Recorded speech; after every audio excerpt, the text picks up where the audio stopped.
everybody. Hi, guys. Well, from snowy Salt Lake City, Utah. It's Thank God I'm Atheist. the podcast. I'm Frank Feldman. And I'm Dan Beecher. And coming up today, the white horse has ridden. Is rising. Right, it's galloping into town. Yes, exactly. That fiery-footed steed. And its name is Mitt.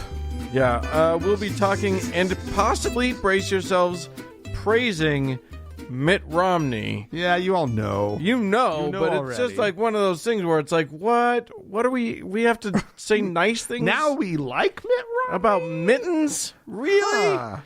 Anyway.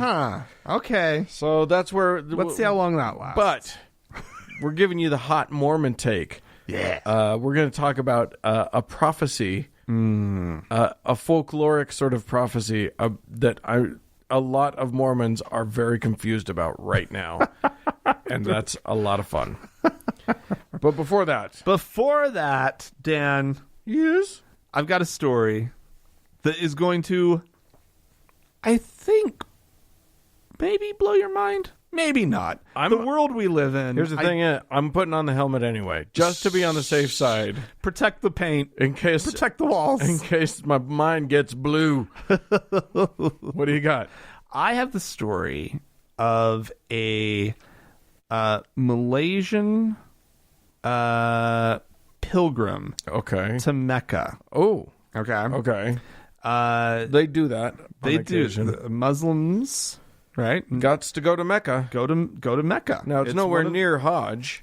It's not Hajj. It's not the right time of year for that. But someone would have to clarify, for me if a pilgrimage outside of Hajj counts toward your Muslim dance card to heaven. Right. It obviously isn't as good. No matter what, it's not as good. Yeah.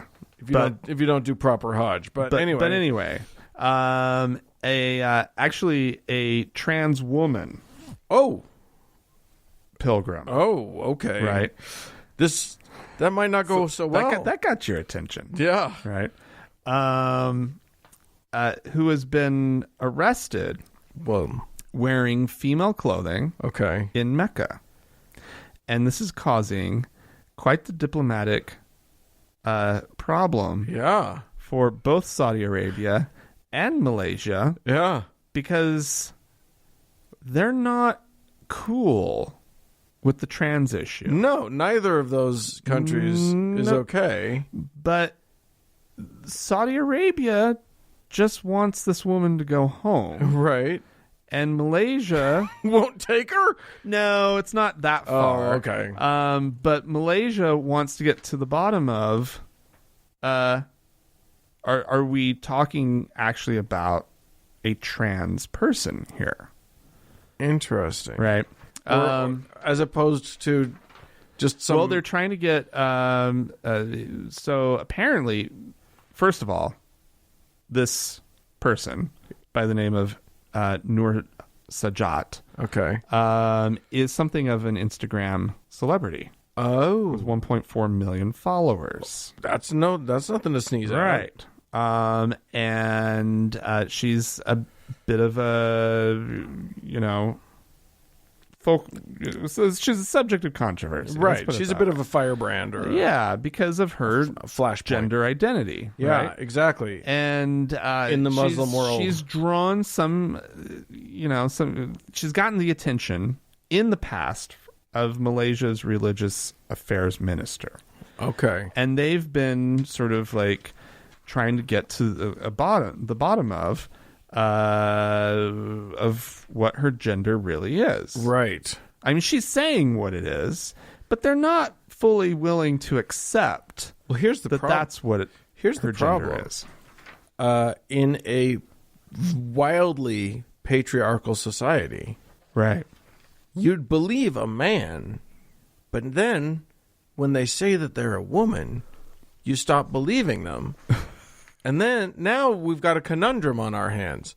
Because if in their minds she's a man, then they have to believe it's a catch-22. It is a catch-22. How do you who knows what to believe at this point? It's but right now She and members of her tour group have been taken out of Mecca and ominously, quote, have been taken on a visit around Medina. Oh dear. A visit around Medina. That's code for something bad. Right, yeah. And this is the part of Medina where we waterboard. Shut up. I can't laugh at that. Yeah, they definitely were not allowed to stay in Mecca because, it's a holy city and you can't have a transgender pilgrim. Well, and here's the thing. She was wearing a woman's big, long, totally covering robe instead of a man's big, long, totally covering robe. Which, I mean, imagine the confusion. Well, there was makeup involved. Oh, well, I mean... She was wearing makeup and, was her hair covered? Nothing, her hair was covered. Well, then what the fuck, you guys? Men aren't allowed to cover their hair. It's very confusing. It's all very confusing. We perform our genders very specifically in our culture. We don't know what you're doing. Okay. Yeah. So this is a thing. We'll see what happens. Yeah. It's interesting. But Malaysia everybody's flummoxed. I think the truth is just flummoxed. The truth is that we're in the age of information, and that means that countries that are way less accepting than ours, and ours is not that accepting. Right. People feel emboldened because they see what's happening here. And their countries are way not ready for that shit yet. Right. Yeah. And holy fuck. Look, that's it. She is braver than I am. No shit. That is just some scary shit. But wrap your head around. You're a trans person in a completely Muslim society, right? Oh, and you now want to, as part of your gender identity, and your how you're going to adopt that identity, right? You're going to cover your head, and you're going to go to you're participating, right? You're participating in the traditions of Islam. You're as a faithful Muslim woman. I get it. Right. I need to now oppress myself. Yes. I'm diving in. I'm on board, you guys. Oh, yeah. Not good enough? Okay. I can't, Yeah. I'm not allowed to oppress myself. Right, yeah. But I want to. Right. I'm consenting to it. Oh my gosh. I know I'm bringing dishonor on my family. I'm going to be the one that kills me. Oh my God. That was that. Dan. I'm crossing lines here, baby. Okay, before anybody notices what I just said, I'll move on to our next story, which is a triumph, international triumph. Okay. Thank God. Secretary of State Mike Pompeo has announced the formation of the International Religious Freedom Alliance.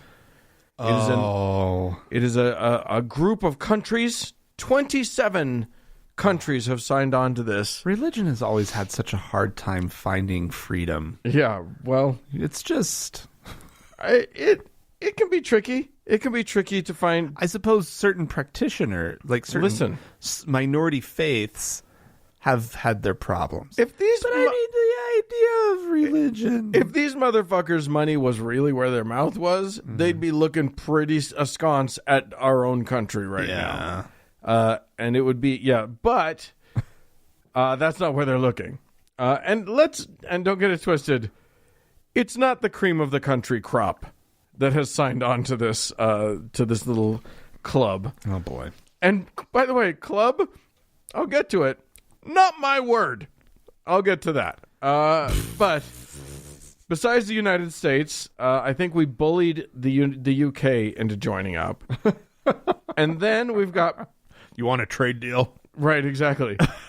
Albania, Austria, Bosnia and Herzegovina, Brazil, Bulgaria, Colombia, Croatia, Czech Republic, Estonia, Gambia, Georgia, Greece, Hungary, Israel, Kosovo, Latvia. This is the religious oppression group. You spotted a theme?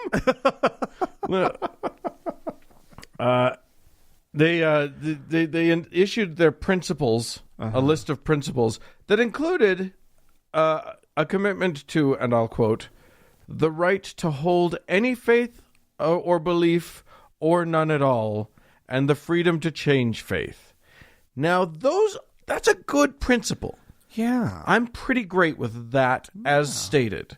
So if they hold to that as their guiding light, fine. But here's what Pompeo had to say. Oh, boy. He was like, so the principles didn't... Can I redact something? The principles didn't call out any specific countries or whatever. Okay. But then Pompeo, in his remarks, mentioned the targeting of religious minorities in, see if you can spot a theme here, Iraq, Pakistan, Nigeria, and Myanmar. All of which are heavily Muslim countries. Right.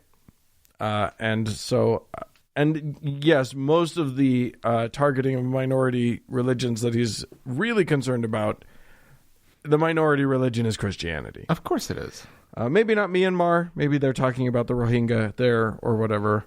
But mostly we're talking about Christians and how terrible it is when a Christian gets oppressed. That's the worst thing. It is the worst kind of oppression. Yeah. The United States, Makes I Jesus think very we've sad. talked about it. I'm not sure if we've talked about it, but the U.S. has a let me find his title. It's Ambassador at Large for International Religious Freedom, which is one Mr. Sam Brownback. If you recognize that name, it's because he's the architect of the Kansas experiment. He was the governor of Kansas who put his money where his conservative mouth was and enacted the most, like, the perfect, fully conservative trickle-down economic disaster. Yeah. Like bankrupt Kansas. Yeah, he basically said, we're going to run the experiment, the actual conservative experiment. Yeah. We're going to give tax breaks to everybody. Yeah. We're going to, and basically he ruined his state. Literally bankrupted. I mean, maybe not literally, but almost. But yeah, As much as close to bankrupt as a state could possibly be. Right. Kansas did it. The shot, the adrenaline shot to the heart of their economy didn't quite take. Apparently. No, of course it wouldn't. Ruined everything. Anyway, he is now the ambassador at large for international religious freedom for the United States of America. And he said, quote, he said, we want nations that respect religious freedom in their own country, obviously. He's talking about who they want to join this group. He said, we want nations that respect religious freedom in their own country, obviously act that way, and then are willing to push religious freedom in international venues. So this is the activist club of countries. Great. They've got a club. A club. Well, is there dues? There's secret handshakes. Oh yeah, and they meet up in a treehouse. I think they probably have a drum circle at one point. Yeah, somebody, no girls allowed. Yeah, you don't. Gross. All right, Dan. Yeah. The Texas Attorney General, Dan. Yeah. Has announced that he is not going to defend a state agency in a gay marriage lawsuit. Oh. And he is citing his own beliefs on gay marriage as the reason why he refuses to defend the state agency. Okay. The state agency is the Commission on Judicial Misconduct. Okay. Not. I don't sense a problem here. No. They had issued a non-binding, warning to a justice of the peace by the name of Diane Hensley, who was refusing to marry gay people. Yeah, I think we talked about her. Did we? I think a few. Yeah. Well, this is a development. Is she suing? She is suing. For $10,000. For $10,000? $10,000. Wow, a whopping 10 grand. That's the damages Right. of for violating her religious freedom. Okay. And for discouraging her from officiating weddings. Okay. That's the damage, Dan. And so her little feelings are hurt. Her little yeah, and so because he's but she's being a religious bigot, right, and not fulfilling the duties of the office that she holds. And this guy's like rolling over for her. And this guy's saying, "Yeah, yeah." Great. Your lawsuit against this state agency that I am responsible. That's what that's one of the things attorney generals do. Yeah. So they represent The state. the state. Right. So when the state gets sued. I think it is the thing they do. Yeah. Right? It's his job. That's what to do. Do your job. But no. Because apparently this lawsuit or the actions, of this commission conflict with his views of the Constitution. He says, we believe judges retain their right to religious liberty when they take the bench. Yeah. Okay.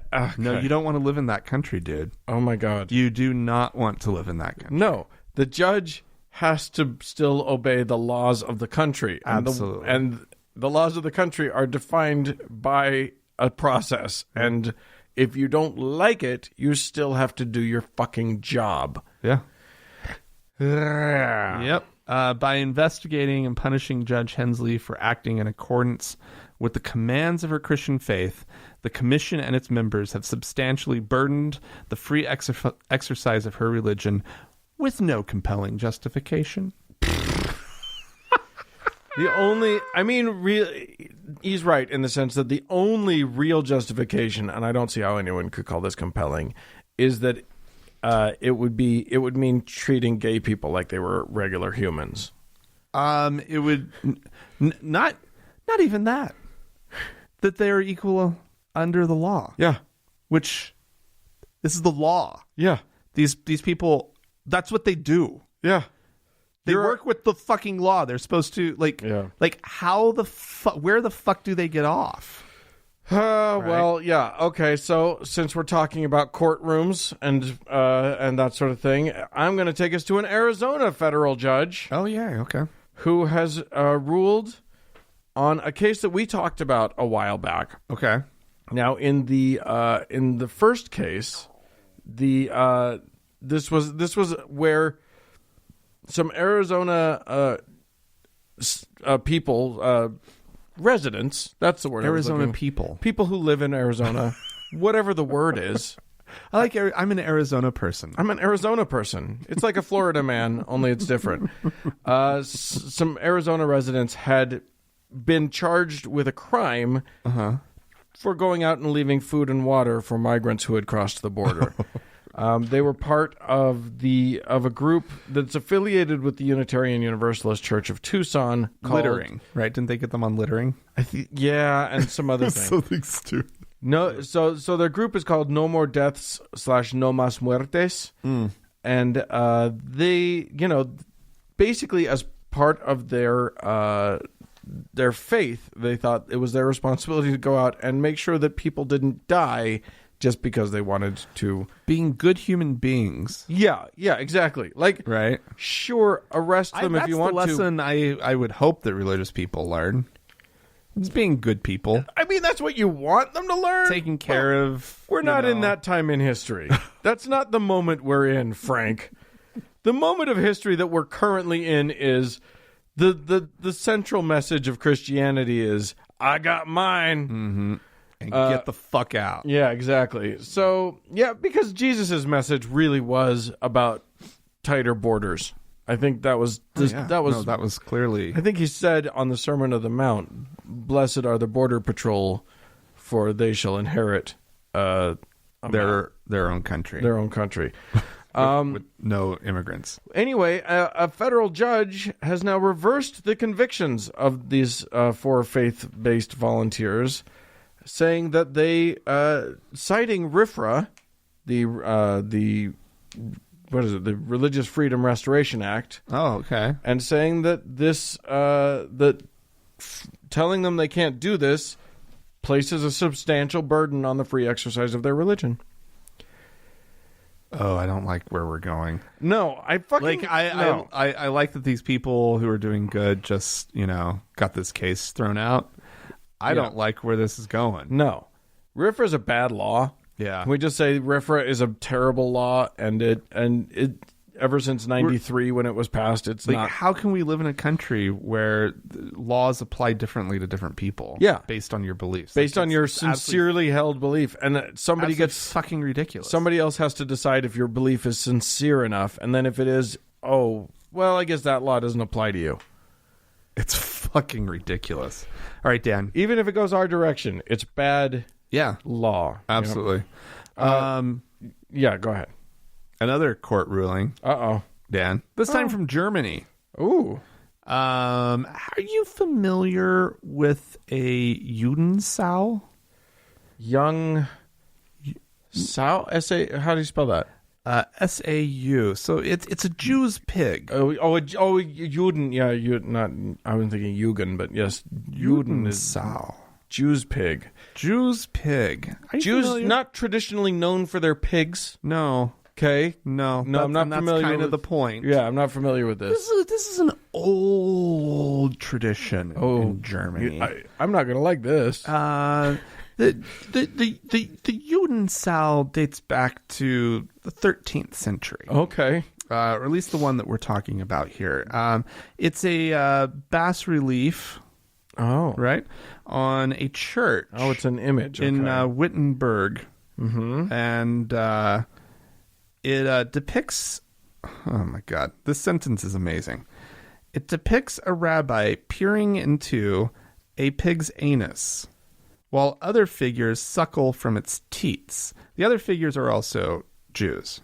Oh. And these are found typically on sides of churches. Oh my God. From my understanding. It's this horrific anti-Semitic image, carved in stone, placed up fairly high. This one's 4 meters above, up. Right? And there's an upset Jewish member of the community. Okay. Yeah, I can see that. Who's saying, maybe it's time this gets taken down. Yeah, maybe at some point tradition isn't a good enough reason to leave a horribly awful discriminatory thing up. And he's saying, I don't actually want it destroyed. I actually want it on display. Yeah. I want this in a museum. Yeah. With context. Placed into the proper context. But it needs to be out of view from the public. Sure. A compromise of sorts was actually achieved back in the 80s, where the community decided to put sort of a prominent plaque below the Judensau, that does what he's asking, which is places it in historical context. Sure. Right? That it explains what it is. It talks about the oppression of the Jews in Europe. Sure. I think it said something even about Martin Luther, Okay. Because what's also important about this particular church is that Martin Luther actually preached there. I was going to say Luther was in Wittenberg, wasn't he? And this is the city where it wasn't this church, but where he actually nailed his theses, right? This is the church where this is not the church. Okay, but it's the same city. It's the same city. Right. Okay. But he is known to. It is a known fact that he preached at this church. Oh my God. And of course, Martin Luther was a horrific anti-Semite. Oh my God. Like one of his whole books was just like, how the Jews suck. Like he actually helped ease whatever consciences of the of the German people during World War II and the attempted eradication of the Jewish people. Yeah. Right. Yeah. Like you can look to Martin Luther for your anti-Semitism for sure. Yeah. And so like he probably loved that pig. Anywho, that's his favorite pig. That was his favorite pig. He loved that pig. Yeah, he pointed and laughed. You'll note that none of his theses were about like, let's get rid of these pigs. Yeah. I actually showed this to somebody at work today and was just like, can you effing believe this? And he goes, oh, they had memes back then too. Oh my God. Jesus. That is but it's horrendous. But it was actually an apt comparison because these were all over the place. Yeah. Right. And it was this, everyone had a little funnier one. Everyone had a little different take, but usually there was some rabbi. The other article that I read on this, because I read a couple, it actually used the phrasing peeping into the pig butt? Into the pig's butt. Oh my God. And I like, peeping is such a funny word. I just think, when you're thinking about how you're going to sort of decorate your church, your edifice monument to God. Yeah. A good joke as a fuck you to another faith is always going to be a great. Especially an oppressed minority. Yeah. Right. I feel like you're going to do great.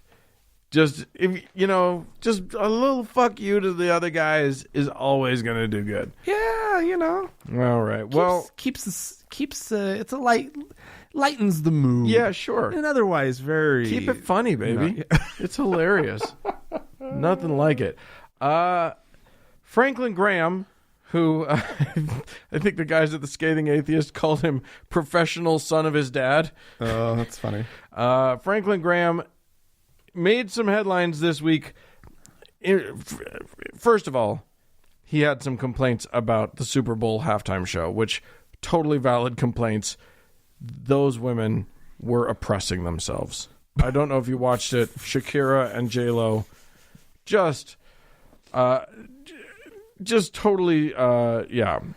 I didn't watch it. Were they in hijabs? Like, were they covered, wearing burqas? They were sexually exploiting themselves. I wouldn't what? I'm sorry. During the Super Bowl halftime show? Indeed they were. There was those two millionaire ladies. Yeah, were up there shaking their bums. It was a horrifying. How? What? It's okay. Don't worry. Shocked. Don't worry, Coach. We're not playing it, but Coach Dave's suing, so it'll be fine. Look that up if you want to. But I've got a better story about Franklin Graham. Who was planning a tour of the UK he is planning a tour of the UK for June. Yeah. Pride Month. Now, I don't know if you know his particular views on the homosexuals, but he's con. He's anti. He's not pro the gays, is all I'm saying. I thought he was one. Oh. No, I mean, I think you might be thinking of all of the other ones, but yeah, he might be too. Wasn't he the one that Franklin Graham? No, you're thinking of other professional son of his dad. Okay, I confused him. I know who you're talking about. Yeah, okay. What's his name? Who are you thinking of? Falwell. Falwell. Yeah, that's right. Yeah. Okay, sorry, I was momentarily confused. Yeah, exactly. Okay. Anyway, Lindsey Graham. He's traveling to Franklin Graham. Franklin. Well, who's Franklin? Franklin, son of Billy Graham. Now, Billy Graham, you'll recall from watching the show The Crown. I could have sworn that was Lindsey Graham. Sylvester Graham, father of the Graham cracker. No, Franklin Graham. Stay on target. Focus up. Okay. Billy, his dad, quite popular in the UK. Yeah. The Queen loved him. Anyway, Franklin decides he's going to come out to the UK. Yeah. The UK has changed since his papa was touring around. Every single venue that he had booked has now dropped him. Wow. I think that's a total of 8 venues all over the UK. So curious, how does the preachings of Franklin Graham compare to the preachings of Billy Graham as far as like message? I doubt that Billy Graham would have praised Vladimir Putin for his anti-gay laws. I'm guessing that's not where Billy would have gone. Okay. But Franklin is a huge fan of hating queer people. So that's what's pissed off people in the UK, and that is what has gotten him dropped. He had venues booked in Birmingham, Newport, Glasgow, Sheffield, Liverpool, all over the place. All over, yeah. Except for London, where he has yet to find a place that even initially accepted him. He can't find venues for these things. It's kind of amazing. He's still planning on doing the tour. Maybe like a pub.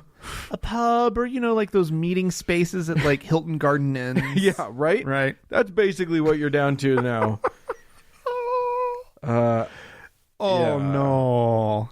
Oh, poor. It's really rough. Poor Lindsay. The Utilita Arena in Newcastle was the most recent venue. And the last one. To just go, yeah. And they were like, sorry. No. Us too. Well, good on them. He's looking into suing them. I don't know if he has a case, but there you like go. Breach of contract or something like that. Okay. Yep. Oh, interesting. Well, listen, kids, if you have, if you know Franklin Graham and would like to defend him to us, you could write into us, podcast@thankgodimatheist.com. Or you can call and leave us a voicemail message. The telephone number is 424-666-8442. Yeah, go to the Facebook page, facebook.com/TGIAtheist, and click the like button. It doesn't count unless you click like. And while you're on Facebook, search for the TGIA Members Only Lounge and request to join. It is a closed group. We will let you in. And you know what, guys? Twitter. There's twits. I'm willing to like really get behind this. I mean, we don't have TGI Atheist. That's at TGI Atheist. You can like we don't have trans Muslim numbers, but we've got some followers. We want more. Follow us.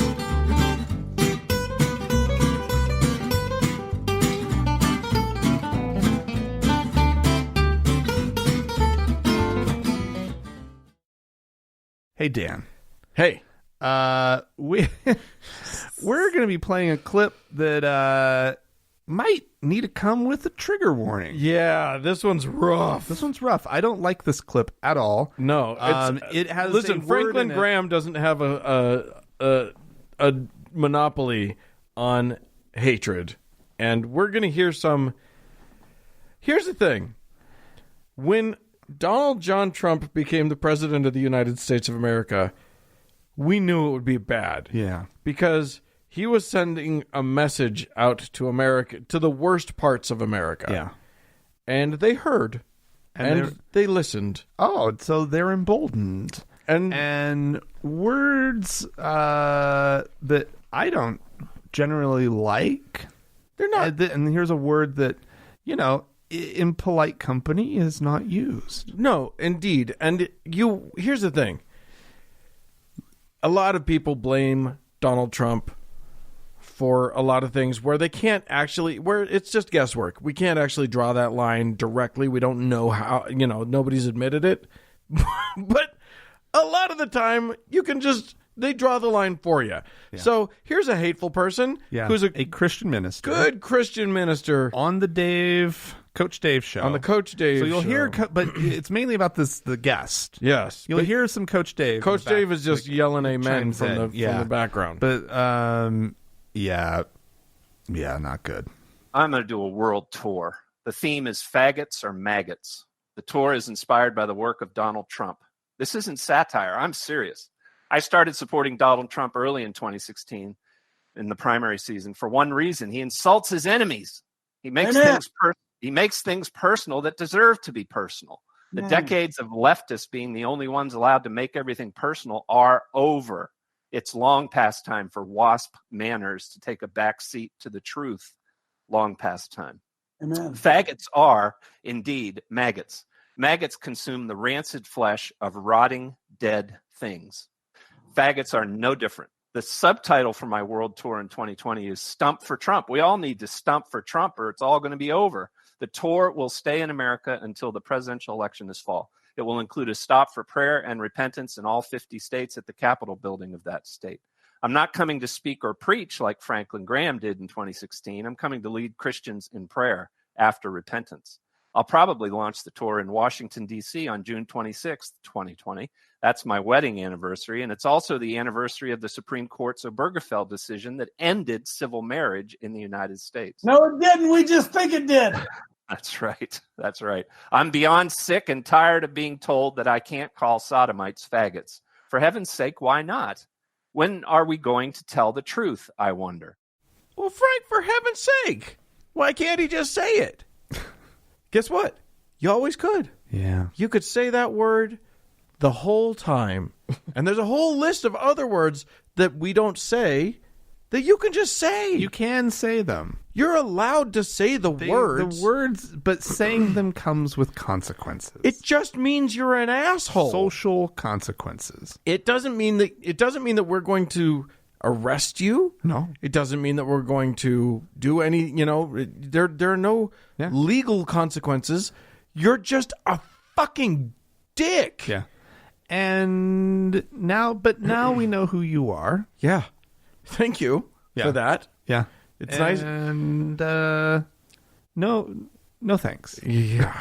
Yeah. That's horrible. I hate this clip. Also, like, your metaphor really sucks. I get that it rhymes, but like sometimes you need more than just, because the problem is it'd be one thing just to say it. Right. But then when you try to draw it out. Right, exactly. When you do try to actually make it a metaphor. Right. No, it doesn't. It really falls apart. Right. As a slogan, sure. I mean, it has a certain ring to it, right? Yeah, sure. And it really, it's not clever. You haven't gotten clever. No, but it makes it, as a gay man, it does make me sick. It's got impact, and it makes my skin crawl. Yeah. And it's really, really, really. You know whose skin crawls? Maggots. You see what you just did? You fell into his trap. Oh my God! Hey, there's a metaphor for you. Yeah, exactly. Dude. Here's what I need. I need a palate cleanser, and we have. Don't worry, that wasn't the only audio we're going to play today. We've got a twofer because we need to get rid of what this one's quick. That one just left, but it's worth it. We'll just point out that sometimes they can't even hear themselves as they're talking. I don't care who you got. I don't care who you put up. You could put Jesus Christ up in the Democrat Party, and he's losing this election. Because that's how important what Donald Trump has done for us in the economy has done for America. All of these factors, they're like, I don't want to take a chance on Jesus. Hell no. I'm going to go over here with Donald Trump because he's a known factor. What? Wow. Here's the thing. Hold Donald Trump in higher esteem than Jesus Christ. Yeah. And Jesus Christ was a pussy-ass liberal, let me just tell you. And they're starting to come to terms with that. I think Christianity's kind of evolving past. They're post-Jesus Christianity now, Trumpianity. You guys. Holy shit. It's, They're Trumpians. They're literally Trumpians. We've got our own little Kim Jong-un up there. He's his own god. We don't need any other gods. Jesus is irrelevant at this point. Good Lord. They're just saying the things now. Before it was just sort of in the back of their minds somewhere clinking around, but now they're just speaking it all out loud. They don't even like Jesus that much. Yeah, they don't like Jesus. They're finally saying, the Christians are finally saying we don't like Jesus. Well, they've never liked biblical Jesus. They don't know. They hate all you that have to guy. do is drive through the Bible Belt and look at any of the billboards that they have up. Yeah. It's like muscular Jesus. It's like tough Jesus. It's like... Give him some guns and some... Gun Jesus. Yeah. It's not the Jesus of the Bible. No, the Jesus of the Bible was like... some tough guy strongman Jesus. Right. But when you when you hold him, you actually have like, a guy who's trying to be a strongman, right? Come along, and who's just like who basically is gun Jesus, right? And stupid Jesus, and says hateful things Jesus. Yeah. Confirms my biases, Jesus. I just have to. Okay, well, we're gonna keep this Jesus guy around because I don't know what to do with Christianity if we don't.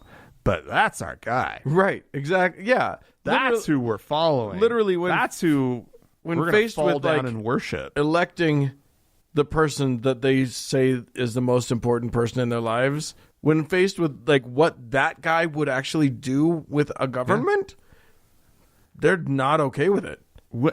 And I cannot wait for the first prayer to Trump. Oh, Trump, hear our voices. It is happening. It's clear. That's what that is. That's what all of them are doing. Trump, hear our voices. Oh, my God. Trump, help us vanquish, our gay foes. Our enemies. Yeah. Yeah. Anyway, wow. It's crazy out there, kids. Bring an umbrella because it's nuts out there. Yeah, it's raining iguanas. Messiahs. We had some folks communicate with us. Yeah. Seth wrote in. He said, "Hey, Frank and Dan, Seth here, currently living in Nevada, but born and raised in West Virginia." Now, okay. Frank, you'll remember that last week I did a story about West Virginia, the governor of West Virginia, teaming up with Jerry Falwell Jr.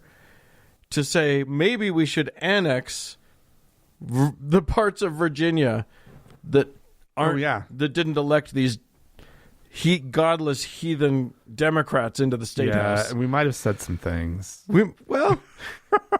Here's the thing. I saw a number of reactions, like on Facebook from West Virginians. Yeah. And they were all like, dude, you went easy on us. So anyway. We try to be nice. Seth said, I don't think people in West Virginia will be happy about adding a county from Virginia.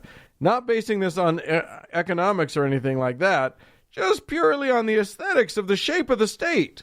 The extra county would be seen as like a pimple or a zit growing on the side of the state. I also think a lot of people will be upset if West Virginia went from having 55 counties to 56. Well, that's very important, right? To only have 55. What you want is a multiple of 5. They're easy. Oh, you can count. You can just go. Yeah. Well, that's my 2 cents on the matter.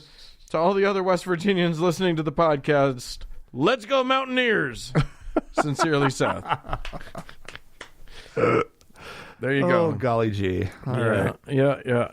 It's a great state. Mm-hmm. Anyway, we had a voicemail, didn't we? We do have a voicemail, Dan. Hurrah. A listener with some responses to things from the show, so I'm just going to play it. Okay. Hey guys, Barry from the Phoenix area here. I was wanting to just comment on a couple of things from the last couple episodes. First being that Christians don't really care about the environment because they want to hasten the end times.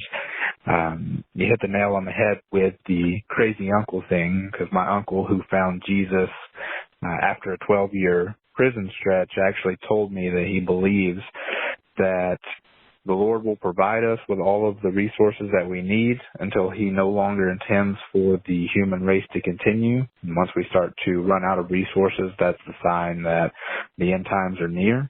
And there's nothing we can do about that, so we shouldn't bother with trying to preserve the environment. Secondly, about Frank saying he had never heard a prayer like the one Paula White delivered. I did a little Google search and found that there are some Pentecostal churches in Salt Lake. So I would highly encourage both of you to go and check that out. I think you would find it highly entertaining. These are the type of churches where people, quote, catch the Spirit and speak in tongues. The last time I went to one, a guy actually started speaking in tongues and ran laps around the auditorium until he was so winded that he laid down in the aisle for the remainder of the service, all while having his hands still up praising Jesus. So never been to a Mormon service, but I think you'd find that in high contrast and very entertaining compared to what you're used to seeing. Thanks for the show, guys. Really enjoy it. Have a good one. Yeah, I'd say that would be in high contrast. Yeah. I've been to a Pentecostal church. Have you? Yeah, here in Salt Lake, as in point of fact. When? And so the story is I was a teenager. Okay. I was in high school. Yeah.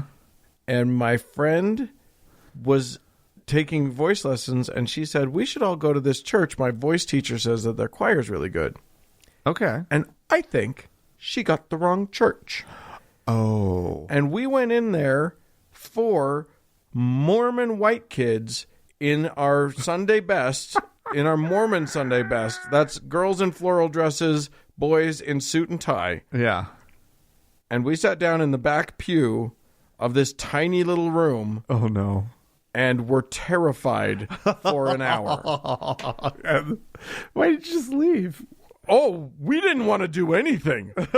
We, like, calling attention to ourselves in literally any way at all was the scariest thing we could think of. We literally, like, if we wanted to just melt into the pew and disappear. We were shocked. It was amazing. So yes, it is a different world. People were shaking. People were falling to the ground. Yeah. It's its own. I mean, you yeah. know, they just have their own traditions. It's just for fun. Yeah. Yikes. No. Yeah. That's far outside of my experience. Yeah. You and I've been to Baptist. Yeah. Southern Baptist. Yeah. We went. Yeah. Southern Baptist are together. And, you know, like that's pretty dang foreign for a Mormon. For a Mormon boy, yeah. I mean, what's going on here? Yeah. Right? People are sort of just. Why are people just standing randomly? Yeah. Why? I mean, just going to another church is going to be weird. You know, I remember I remember the first time I went to my friend's bar mitzvah when I was, you know, a teen, an early teen. Yeah. And was just like, I don't know what to do. I might hurt somebody's feelings. I'm gonna do this wrong. What do I do? Do I wear the hat? Do I wear the little hat? I ended up wearing a yarmulke because they had a bin of them, and somebody handed it to me and was like, yeah, it's fine. So I was like, oh, okay, I'll wear it. Okay. Do I do it like this? How do I look? Yeah, exactly. Oh, not that one. Can I have one that's more fashion-y? Do you have a better one? Yeah. Now I'll just go into a church. Now I've been to enough church services these days that for the most part I have no problem going in and sitting in on your service. These days, are you going to churches? Oh, like when I go travel. I went to midnight mass in Spain. Oh, well, I mean, it's still a bold move. Yeah, it's still mass. Yeah, midnight Nobody mass. cares. Nobody does care. It's foreign, but it's tame. Yeah, that's true. Although I went with a one of the teenage girls that was traveling with us decided she'd be brave and come in, and she was like really worried about it. Well, it is very foreign. Yeah. Anyway, do we have anyone to thank? We do, Dan. Okay. We have a new venerable listener. Uh-oh. I normally don't say last names. Okay. But I feel like it's an important part this time. Because motherfucking Summer Blaze Nice. Needs to be thanked. Yeah. And motherfucking, as you know, Yeah. as a first name, That's a good first name. you kind of need to hear that second name or the last name. Sure. All right. So thank you very much for signing up on Patreon. You can just go to if you want to join, motherfucker, you can go to thankgodimatheist.com. Click on the support tab. You can name yourself whatever you want, and You Frank can, has to and say it. I have to say it. And so big thanks to everybody who has done that. Yeah. We can't do this without you. And as always, our top donor, our Lord and Savior, Dennis. Oh, thank you so much, everybody. We appreciate your support. More to come.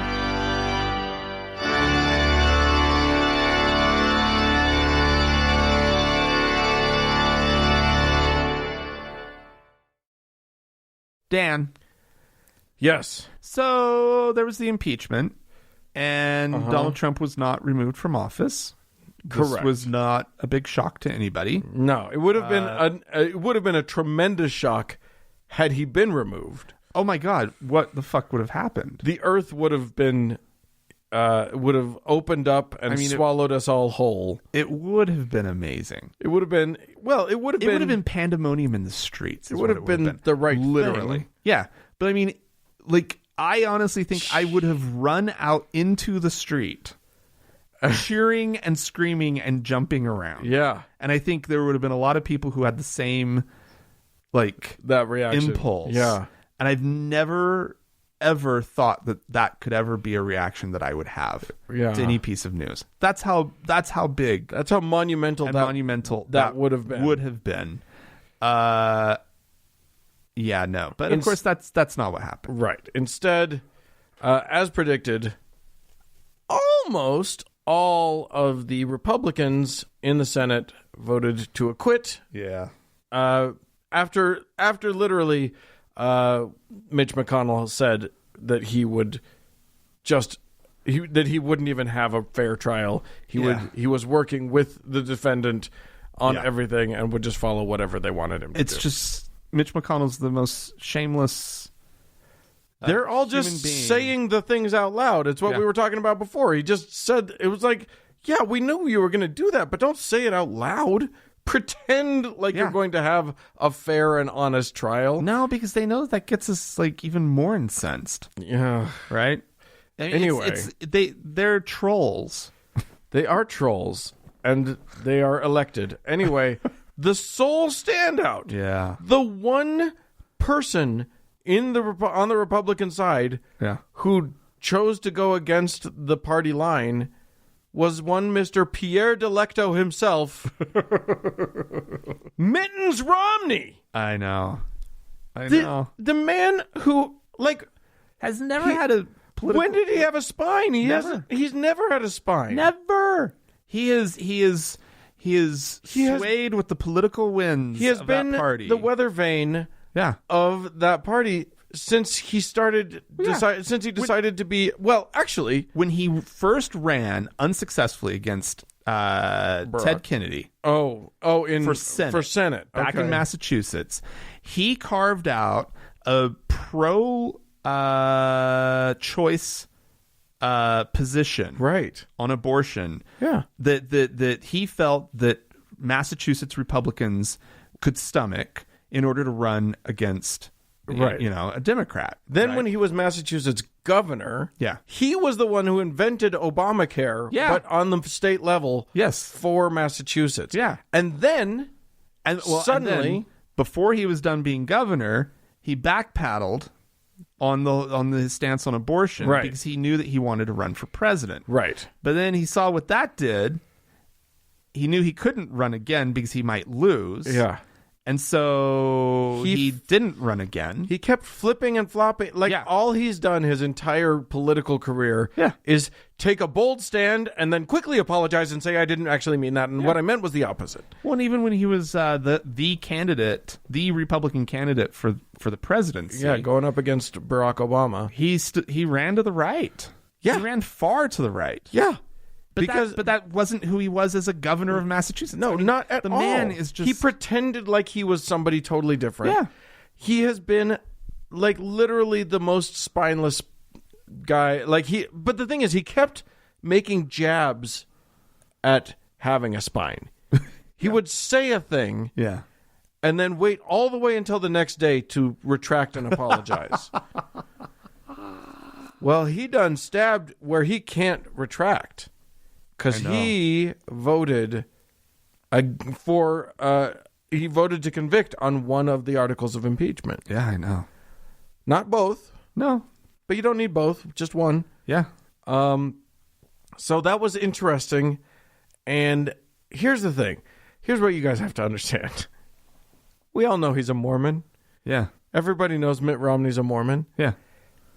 What not everybody knows, maybe if you listen to this show or a show like it, maybe you know this. There's this apocryphal idea floating around in the Mormon ether, sort of buried deep in the zeitgeist of Mormonism, Right. called the White Horse Prophecy. Right. And this is said to be something that Joseph Smith said, but we don't have a record of him actually saying it. We didn't hear about it until after Smith died. Right. Joseph Smith, the founder of Mormonism. Right. But theoretically, what he said was, he prophesied Yeah. that the U.S. Constitution would be, quote, hanging by a thread. Actually, I think that's not the quote. It's like hanging from a thread or hanging as a thread or whatever. Right. Okay. Anyway, But whatever. in peril. The idea is there. Yeah. The U.S. Constitution hanging by a thread. Yeah. And that a Mormon or the Mormons will be called upon to fix it. To save it. To save the Constitution of the United States. Of the United States of America. Right. Well, so far that hasn't happened. It hasn't, but Mitt has tried so hard.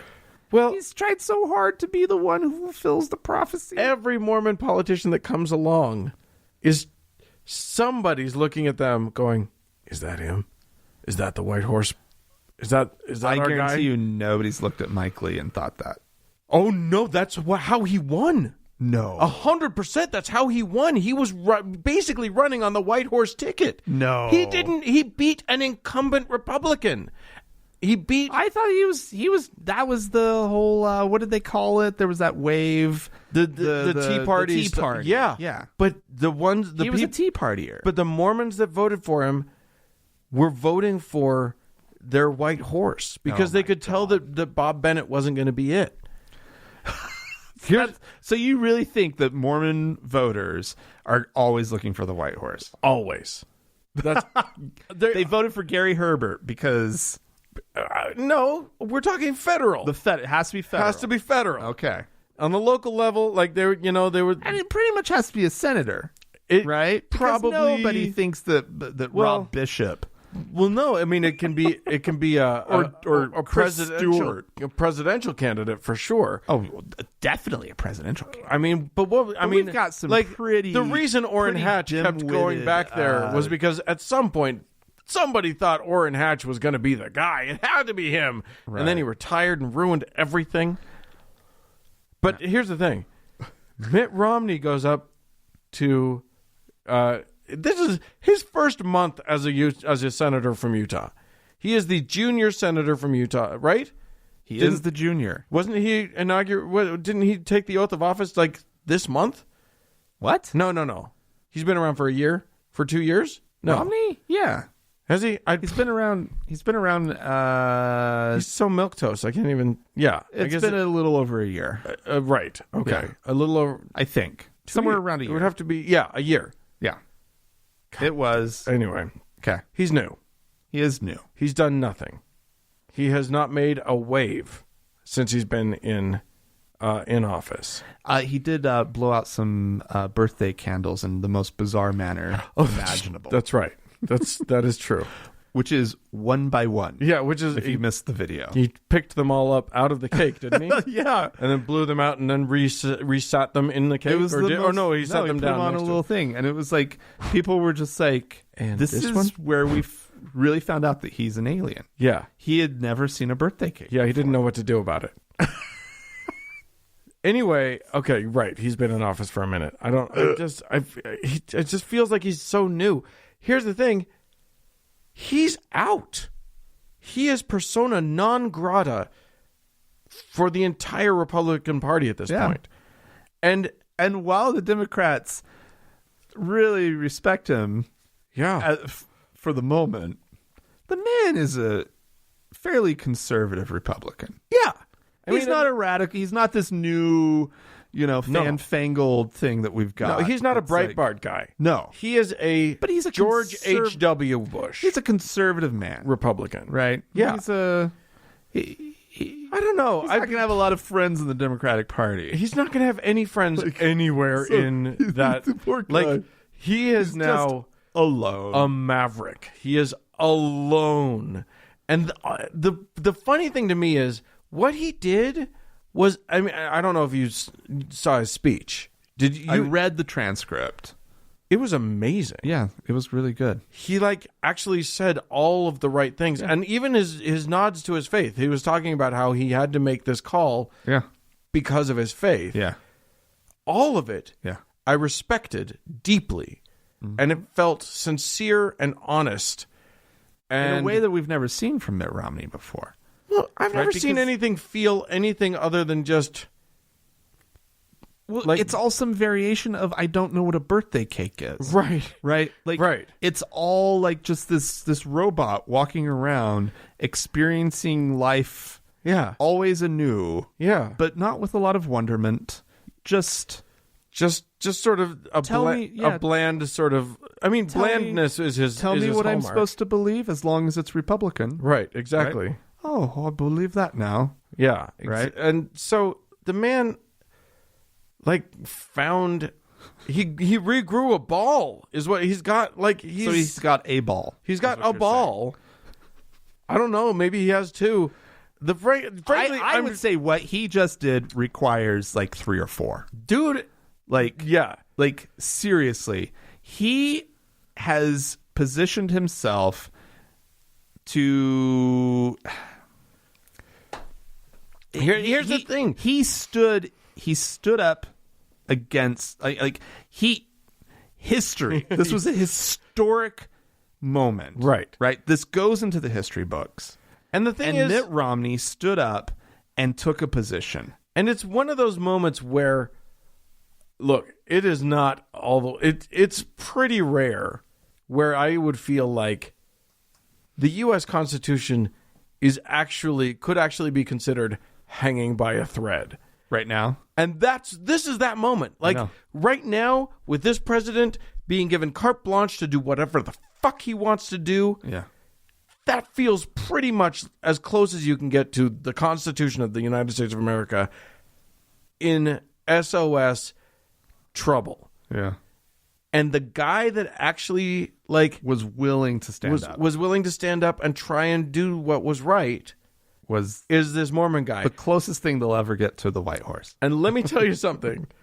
The deepest, most beautiful irony of the whole thing is that the Mormons who most believe in that white horse prophecy, the ones for whom this sort of folkloric second-hand prophecy means the most, right, are the ones who hate Mitt Romney right now. Oh, yeah. They loathe the man. He betrayed their dear leader in a way that they cannot abide, and it is priceless. Well, the closest we've ever come to a white horse ever. I did something I don't do today. I got onto the local church-owned newspaper, the Deseret News. The Deseret News. I got onto the Deseret News and went and found the Romney story. Right. And I went down to the comments because I just had to know, readers of the Deseret News, what are they saying? And there's also kind of a thing with the Deseret News, which is this is a heavily moderated, actively moderated comment forum. Yeah. Right? Which you don't necessarily see in a lot of publications. Right. Right. Also because most publications, it seems, have pretty much done away with their comment sections. Yeah. But the Deseret News still has it. It's a fucking sewer. Yeah. And the Mormons on there were outraged. Absolutely outraged that he dared use their faith as his justification. Right. Right? That when he spoke about his faith, that's what they hated the most. They were like, that, how dare he bring this thing into it? That is not his. Wow. Right? And all I could think was that here he is pointing out the deep hypocrisy of any Mormon who's figured out how to be a Trumpite. Right? Yeah. If you can figure that out, if you can square that circle. Yeah. Because they don't go together. No. Mormons, you cannot like the man. You can't support him. There's nothing. Trump is disgusting. disgusting. The pussy grabber in chief. Yeah. The paying off the, a porn star. That should appall and disgust every Mormon to the point and that they would never support him or vote for him. Ever. Now, they'll say that they are disgusted and appalled by that if they believe it. Right. Which you can't deny it because he said it out loud. But they have chosen to ignore it. Yeah. Right? And for Mitt Romney to call that into question using the thing that they have ignored the most to support Trump. Yeah. They were furious. I mean, these comments were every hateful thing you could imagine. An incredibly boring, comment section on the Desert News, right? Because there's such strict rules there, right? As hateful as they could get, they were. It was there, and it was palpable, and it was so angry, and I was just like, wow, yeah, they've betrayed everything.